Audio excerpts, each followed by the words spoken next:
A once thriving neighborhood in Charlotte wiped off the map. How does a neighborhood just disappear? Naima Abdullahi uncovered this story for us. So Naima, tell us about this lost neighborhood. So for the people who lived there during that time, they didn't know it as Charlotte. To them, it was Brooklyn, their very own second city. Now, while the neighborhood may be gone, the people are still there. This is the story of Charlotte's lost neighborhood.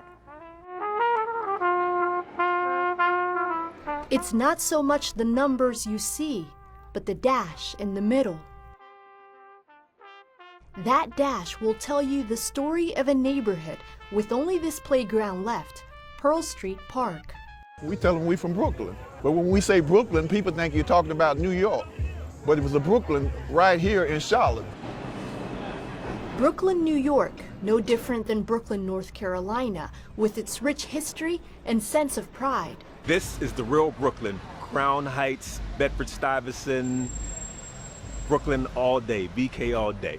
But this isn't a tale of which Brooklyn is the real Brooklyn. One exists as a recognized city, while this one only lives in the minds of those who lived here during the time it existed. I left Brooklyn, New York, and I ended right back up in Brooklyn.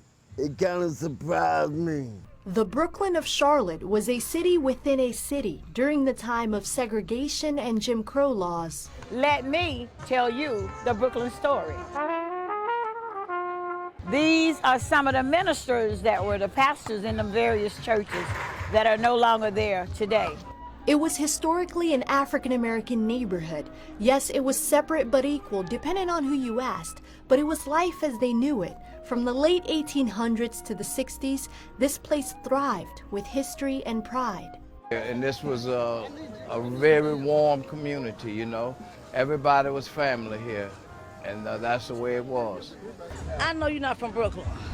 Why? You just don't look like you look young, and you just don't look like our crowd.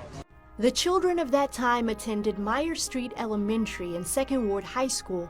They say that's back when their curiosity wondered if water tasted different depending on which fountain they drank it from, back when life was black and white, like the images that helped them relive it. Well, we had nothing to compare it with. It was just life as usual. We knew nothing else. They were taught at a young age that education was the key to gaining freedom, never really feeling like second class to anyone, never really acting their wage or their circumstances. The very place that molded them into the people they are today was bulldozed and torn down due to what was called urban redevelopment. Their homes gone, churches crushed, their schools demolished. I was upset. You know, the Second War was a part of me. They tore down our schools, our churches and community, but the community still lives on in us as long as we're alive. They didn't think about the people that lived in this community. This is pictures of houses that were demolished in the 1960s. You can't forget where you came from. They became scattered around Charlotte.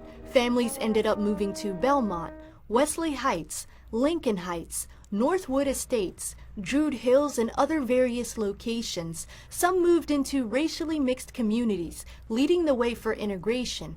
But for those who came back, looming over what was, they refused to let the spirit of their old neighborhood die off as a distant memory. And every now and then, on this very playground at Pearl Street Park, the first African-American playground of Charlotte, they all gather here for a Brooklyn reunion to exchange memories of the glory days. They're here to reminisce about what it used to be like around here. Besides the playground, there is one other existing artifact of Brooklyn, the Second Ward High School's old gymnasium. It's now a historic property, and on this day, they walked back in for the first time since the 60s, traveling down memory lane. The gym is now in the process of being preserved by the Parks and Rec of Mecklenburg County. My class, the class of 1949, was the first class to graduate in the Second Ward gym. So this is like coming back home to me. This is Miss Vermel Ely, and so is that. She is a vibrant part of the thread that keeps the Brooklyn history alive. Miss Ely is now in her 80s. She may not have her sight, but she never lost her vision in the community. And hopefully we'll be able to keep our our legacy, keep our memories alive for many, many years after we have left. This quiet place, now surrounded by tall buildings and heavy traffic, was their oasis in a desert. Every now and then, you'll find someone from Brooklyn roaming around here. The only way to know is if you ask them where they're from.